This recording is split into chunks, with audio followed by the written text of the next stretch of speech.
No matter who you are, no matter where you've been, and no matter where you are right now, you are welcome here.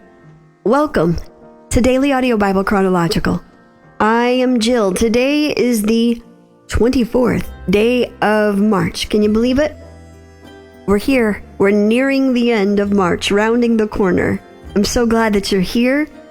I'm so glad that you are making the Bible a part of your rhythm today, a part of your life today. And I pray that you know God, the heart of God, the character of God, by hearing His Word for yourself. You can't have a relationship with anybody else by knowing about them. You just know about them. You're casual contacts. You're not even casual contacts if you've never even met.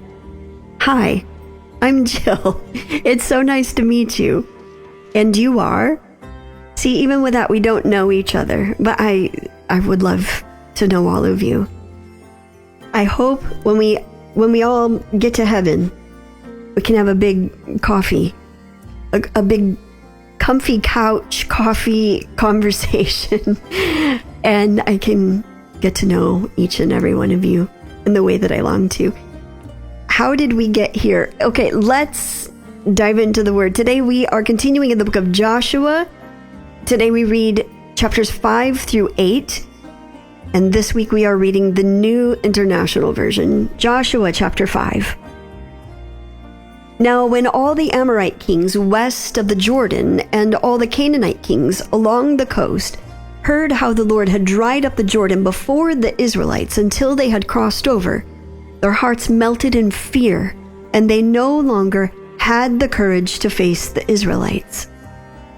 At that time, the Lord said to Joshua, "Make flint knives and circumcise the Israelites again." So Joshua made flint knives and circumcised the Israelites at Gibeath Haraloth. Now this is why he did so. All those who came out of Egypt, all the men of military age, died in the wilderness on the way after leaving Egypt.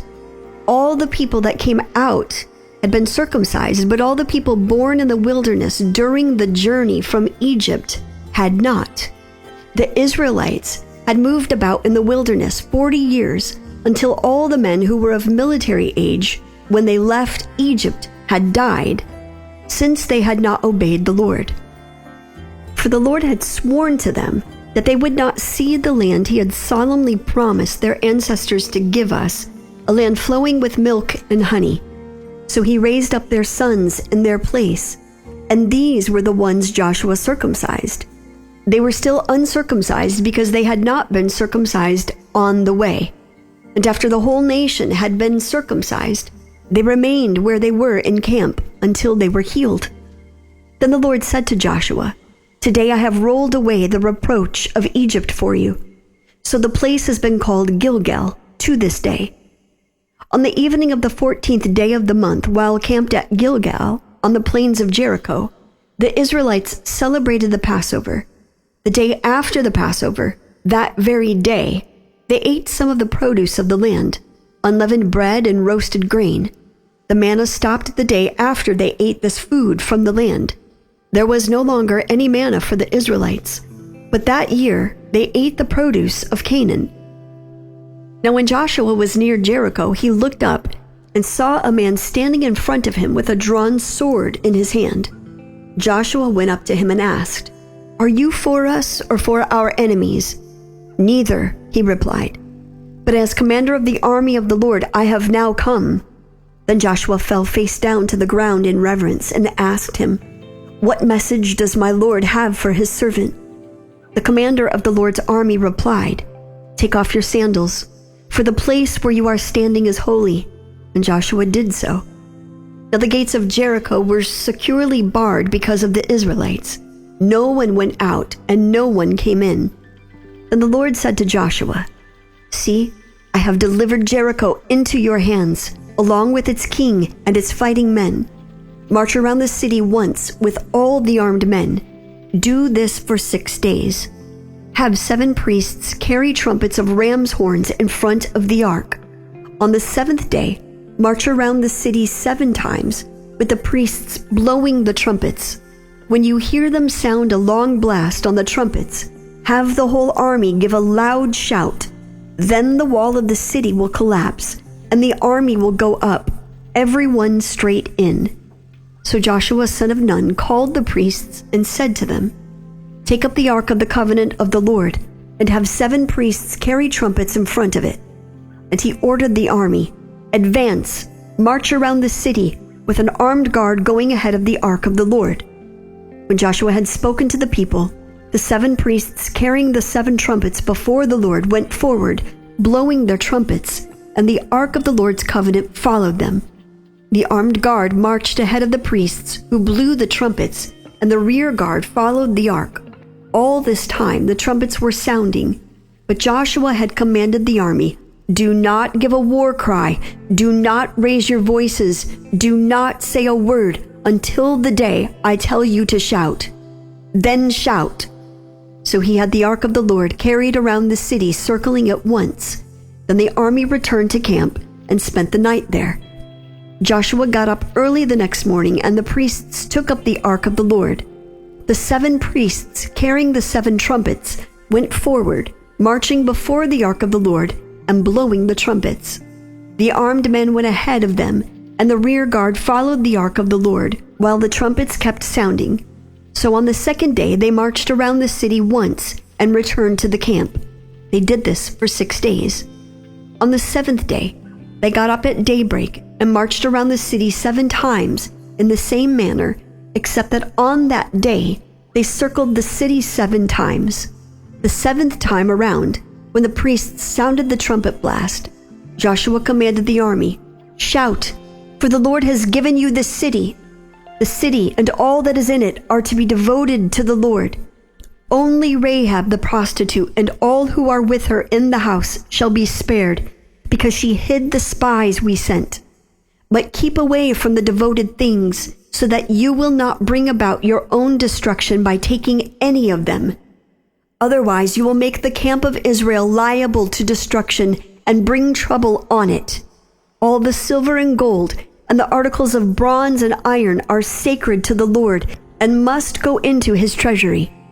When the trumpet sounded, the army shouted, and at the sound of the trumpet, when the men gave a loud shout, the wall collapsed, so everyone charged straight in, and they took the city. They devoted the city to the Lord and destroyed with the sword every living thing in it, men and women, young and old, cattle, sheep, and donkeys. Joshua said to the 2 men who had spied out the land, "Go into the prostitute's house and bring her out and all who belong to her, in accordance with your oath to her." So the young men who had done the spying went in and brought out Rahab, her father and mother, her brothers and sisters, and all who belonged to her. They brought out her entire family and put them in a place outside the camp of Israel. Then they burned the whole city and everything in it. But they put the silver and gold and the articles of bronze and iron into the treasury of the Lord's house. But Joshua spared Rahab the prostitute with her family and all who belonged to her, because she had hid the men Joshua had sent as spies to Jericho, and she lives among the Israelites to this day. At the time Joshua pronounced this solemn oath, "Cursed before the Lord is the one who undertakes to rebuild this city Jericho. At the cost of his firstborn son, he will lay its foundations. At the cost of his youngest, he will set up its gates." So the Lord was with Joshua, and his fame spread throughout the land. But the Israelites were unfaithful in regard to the devoted things. Achan, son of Carmi, the son of Zimri, the son of Zerah, of the tribe of Judah, took some of them. So the Lord's anger burned against Israel. Now Joshua sent men from Jericho to Ai, which is near Beth-aven to the east of Bethel, and told them, "Go up and spy out the region." So the men went up and spied out Ai. When they returned to Joshua, they said, "Not all the army will have to go up against Ai. Send 2,000 or 3,000 men to take it, and do not weary the whole army, for only a few people live there." So about 3,000 went up, but they were routed by the men of Ai, who killed about 36 of them. They chased the Israelites from the city gate as far as the stone quarries and struck them down on the slopes. At this, the hearts of the people melted in fear and became like water. Then Joshua tore his clothes and fell face down to the ground before the ark of the Lord, remaining there till evening. The elders of Israel did the same and sprinkled dust on their heads. And Joshua said, "Alas, sovereign Lord, why did you ever bring this people across the Jordan to deliver us into the hands of the Amorites to destroy us? If only we had been content to stay on the other side of the Jordan. Pardon your servant, Lord. What can I say now that Israel has been routed by its enemies? The Canaanites and the other people of the country will hear about this, and they will surround us and wipe out our name from the earth. What then will you do for your own great name?" The Lord said to Joshua, "Stand up. What are you doing down on your face? Israel has sinned. They have violated my covenant, which I commanded them to keep. They have taken some of the devoted things. They have stolen. They have lied. They have put them with their own possessions. That is why the Israelites cannot stand against their enemies. They turn their backs and run because they have been made liable to destruction. I will not be with you anymore unless you destroy whatever among you is devoted to destruction. Go, consecrate the people. Tell them, consecrate yourselves in preparation for tomorrow, for this is what the Lord, the God of Israel, says. There are devoted things among you, Israel. You cannot stand against your enemies until you remove them. In the morning, present yourselves tribe by tribe. The tribe the Lord chooses shall come forward clan by clan. The clan the Lord chooses shall come forward family by family. And the family the Lord chooses shall come forward man by man. Whoever is caught with the devoted things shall be destroyed by fire, along with all that belongs to him. He has violated the covenant of the Lord and has done an outrageous thing in Israel." Early the next morning, Joshua had Israel come forward by tribes, and Judah was chosen. The clans of Judah came forward, and the Zerahites were chosen. He had the clan of the Zerahites come forward by families, and Zimri was chosen. Joshua had his family come forward man by man, and Achan, son of Carmi, the son of Zimri, the son of Zerah, of the tribe of Judah, was chosen. Then Joshua said to Achan, "My son, give glory to the Lord, the God of Israel, and honor him. Tell me what you have done. Do not hide it from me." Achan replied, "It is true. I have sinned against the Lord, the God of Israel. This is what I have done. When I saw in the plunder a beautiful robe from Babylonia, 200 shekels of silver and a bar of gold weighing 50 shekels, I coveted them and took them. They are hidden in the ground inside my tent with the silver underneath." So Joshua sent messengers, and they ran to the tent, and there it was, hidden in his tent with the silver underneath. They took the things from the tent, brought them to Joshua and all the Israelites, and spread them out before the Lord. Then Joshua, together with all Israel, took Achan, son of Zerah, the silver, the robe, the gold bar, his sons and daughters, his cattle, donkeys, and sheep, his tent, and all that he had, to the valley of Achor. Joshua said, "Why have you brought this trouble on us? The Lord will bring trouble on you today." Then all Israel stoned him, and after they had stoned the rest, they burned them. Over Achan they heaped up a large pile of rocks, which remains to this day. Then the Lord turned from his fierce anger. Therefore that place has been called the Valley of Achor ever since. Then the Lord said to Joshua, "Do not be afraid. Do not be discouraged. Take the whole army with you and go up and attack Ai. For I have delivered into your hands the king of Ai, his people, his city, and his land. You shall do to Ai and its king as you did to Jericho and its king, except that you may carry off their plunder and livestock for yourselves. Set an ambush behind the city." So Joshua and the whole army moved out to attack Ai. He chose 30,000 of his best fighting men and sent them out at night with these orders: "Listen carefully.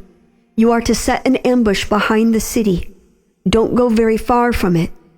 All of you be on the alert. I and all those with me will advance on the city, and when the men come out against us, as they did before, we will flee from them. They will pursue us until we have lured them away from the city, for they will say, 'They are running away from us as they did before.' So when we flee from them, you are to rise up from ambush and take the city. The Lord your God will give into your hand. When you have taken the city, set it on fire. Do what the Lord has commanded. See to it. You have my orders."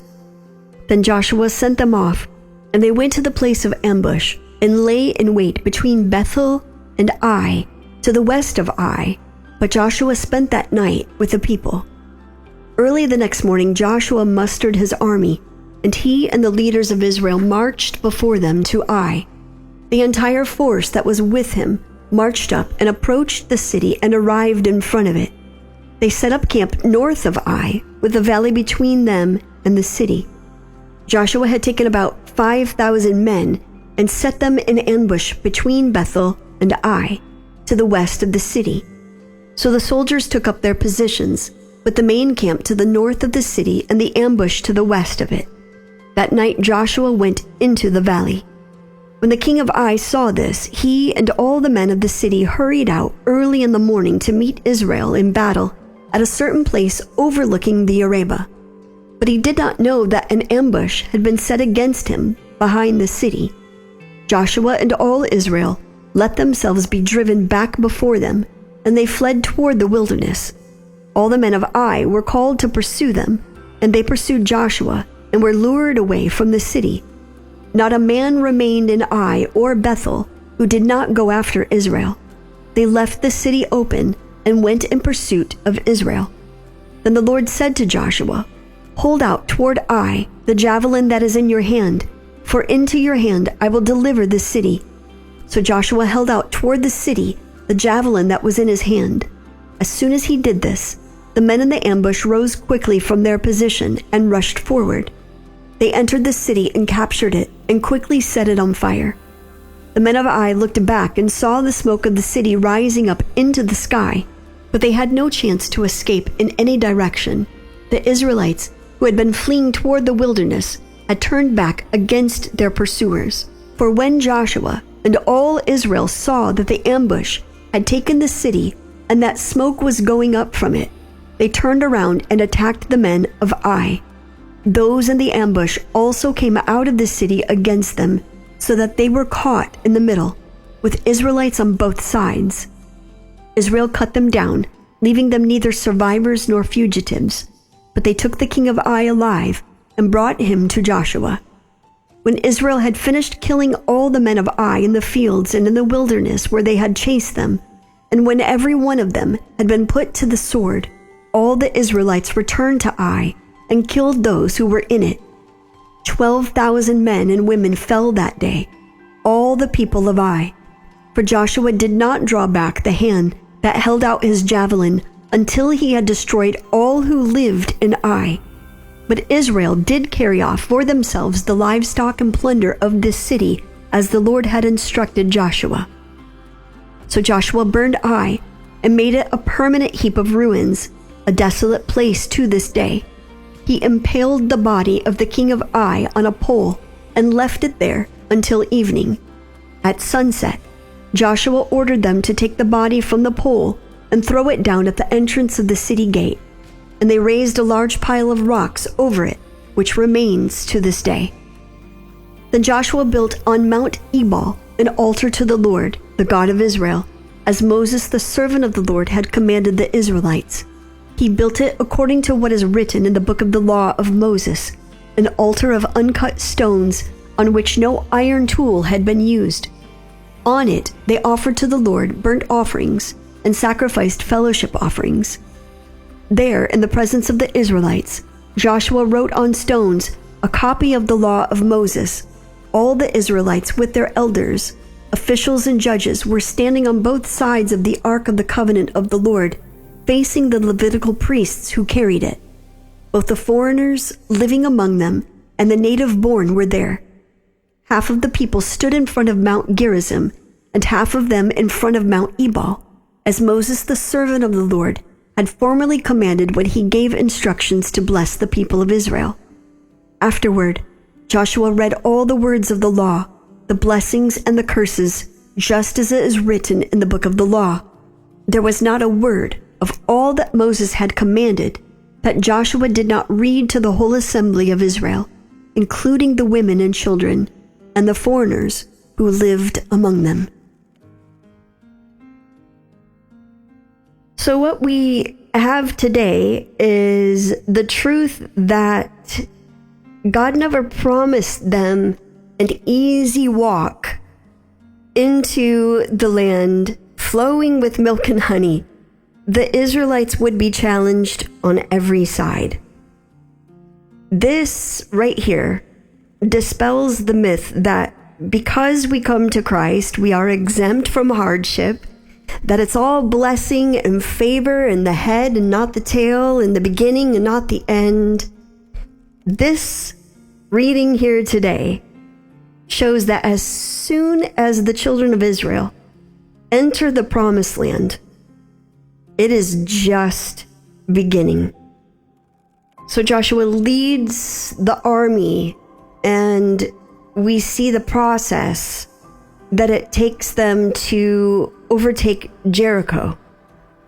I find it interesting that God, who is all-powerful, able to part the sea and let his people walk on dry ground, not wet ground, dry ground.